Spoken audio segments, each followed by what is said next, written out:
Welcome to part 2 of renovating our backyard. If you've been following along, then you know my husband and I are making some changes to our backyard. And here is a little preview of what we're going to talk about today. So far, you've learned that my husband and I live in a small town in this 1950s style house that came from the Sears catalog. And you've also learned that my husband had to retire early due to losing vision due to glaucoma. Because of this, we want to make our backyard a beautiful oasis so he has somewhere to spend his time, and that means renovations. Last week, you saw this horribly dilapidated fence in our backyard, and then you saw the beautiful makeover of this nice, new, beautiful fence. Now, today we're going to talk about something that is actually quite sad, and it is this huge maple tree. We love this tree. This is one of the reasons I loved this house and the yard. It was just such a beautiful maple tree that gave us such nice shade. But as you look at this, you can see it's so top heavy. There are so many holes and knots and cracks and dead branches.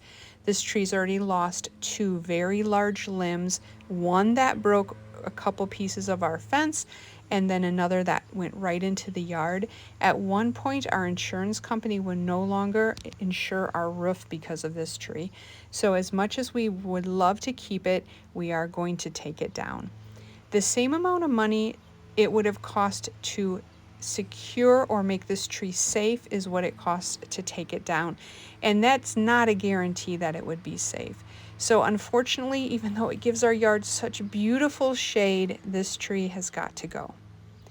So you can see that 2 panels of our fence were taken down in the back of our yard, which seems really strange, but it's because they couldn't get in through the front and they had to bring all of their heavy equipment through our neighbor's yard through the back. And that worked out just fine. Thankfully, our neighbor was very accommodating and they put down mats and they made sure not to damage any of the grass or lawn. So let's get started taking this down. Well, actually, I'm just going to sit back and watch from the window, but it was so interesting to see this large lift this gentleman up. He did all of the sawing and all of the cutting. This was a long day for them.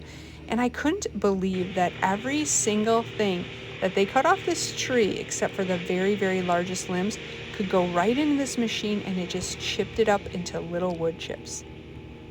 And you can see the whole crew is here.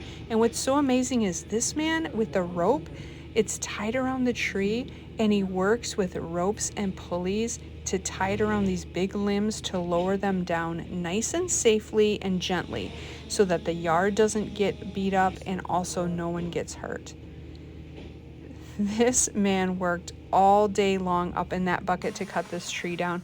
Here's a view from the front of our house. You can see how tall that is and how you can imagine it was going over our roof. Now we'll talk about the roof in a little bit because you can see that's not very good either. See how slowly they lower that down just by using pulleys and this man with a rope. I was just astonished on how they could cut each of these pieces and lower them down. And then, yep, even a big piece like that, it goes right in the chipper. I loved how they used these mats, so going back and forth on the grass didn't make dips or holes or kill our grass. Now, all of these limbs falling on the grass did hurt it, but it didn't kill it. And even our little kitty Winnie wanted to watch. All of our cats watched out the window, and the crew just loved them. Now here we are, almost all of the top branches are gone. Look at this one though. Look at all those holes. When I see things like this and like dirt falling out, I know we made the right decision. This tree was just too dangerous to keep so close to our house. This piece was so interesting that the man who was cutting it all down actually took that one home. Here goes some more big limbs into that chipper. So amazing. Look at how bright the yard is already. This is one thing I was a little bit afraid of because I loved the shade that tree gave. You can see already without those branches, it is so bright. And oh no, here goes the last one. This was so sad. You can see all the water dripping down that tree because it wants to still give all that water to the leaves, but there's no more leaves. It's sad, and I know it's just a tree, but this tree's been in our backyard for so long. This tree has been alive for probably twice my lifetimes. So I do feel sad that we had to cut it down. Here's one thing that was so interesting when they came to the great big pieces. They just put the other logs on the ground to let them fall on it, which was so interesting to me. Here is the final cut.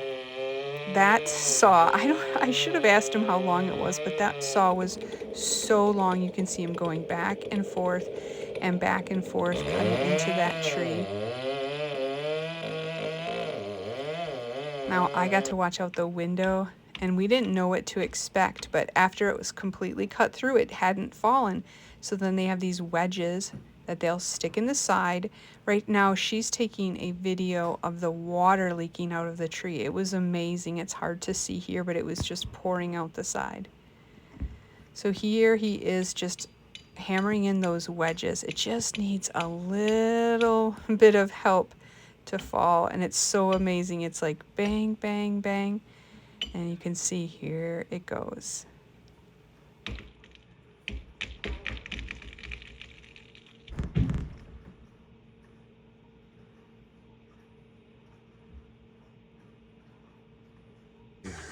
Is this one of the biggest trees? Is this one of the biggest trees you've cut down?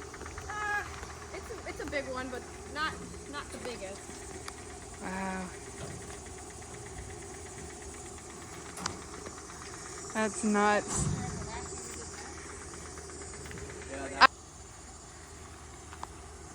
You know that one that was such a deep crevice? That's what I was looking for.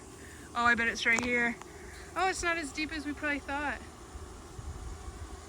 You on the left side? For a silver maple, this actually had very, very tough wood. Look at that. It was very slow growth towards the end, so all the rings were really tight towards the outside. Oh, okay. As much as we really were so sad to see this tree gone, we have felt so much more comfortable during storms and just knowing that that's not going to fall on our house. And we live in southern Wisconsin, and if you can believe this, the way the weather has been, we actually are now on the tip of what they consider Tornado Alley. So we are thankful that this is gone, even though it is very sad to us as well. I tried to get a picture of the rings. I could not count these. I can't quite understand. I know that they're different sizes, but they estimate that this tree was over 100 years old. So another reason I'm so sad it's gone, but I'm also glad that we don't have to worry about it falling on our home. Oh, look who's here. It's Bjorn. Can you believe that he was here the whole time they were cutting that down? We had to keep him cooped up in the house, but you can see we kind of makeshifted the back fence there so he can run around again. We are babysitting him this week. I finally did get him up on that stump. Okay, we're not done yet. Let's change gears. The crew is back. It's a few weeks later, and they're going to grind out this stump. I've never seen this happen before. I didn't know what to expect, and it took almost the full day.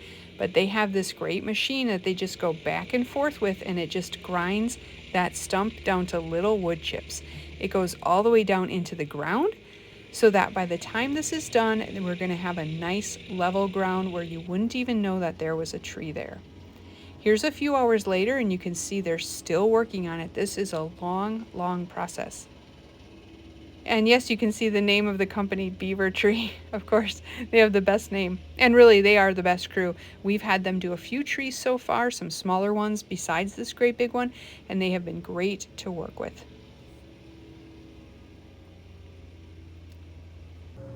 Now they're almost done here, and here's one thing I absolutely love to see how they're blowing all of those wood chips. Our yard looked way better when they left than when they came. Even sticks and things that had nothing to do with this, they just raked it all up and blew it all in. It was wonderful. Now I missed this next part with my camera, so I did have to just pull the footage from our backyard camera, so it's not quite as good, but this is when they brought in that big load of dirt. They made sure to fill in the spot where the tree was and also any low spots in the ground where their machinery was or where the logs hit. They're so meticulous, and they planted lots of grass seed on top too. However, the birds still did come munch all that grass seed for the next couple of weeks, so we're still working on getting a nice patch of grass on top of here. Now, if you've made it this far, thanks so much for sticking around with us for these backyard renovations. We are getting there. This was more one of those necessity things to make it safe, but here's what we're looking like now. Come back next week to see the next changes going into this backyard.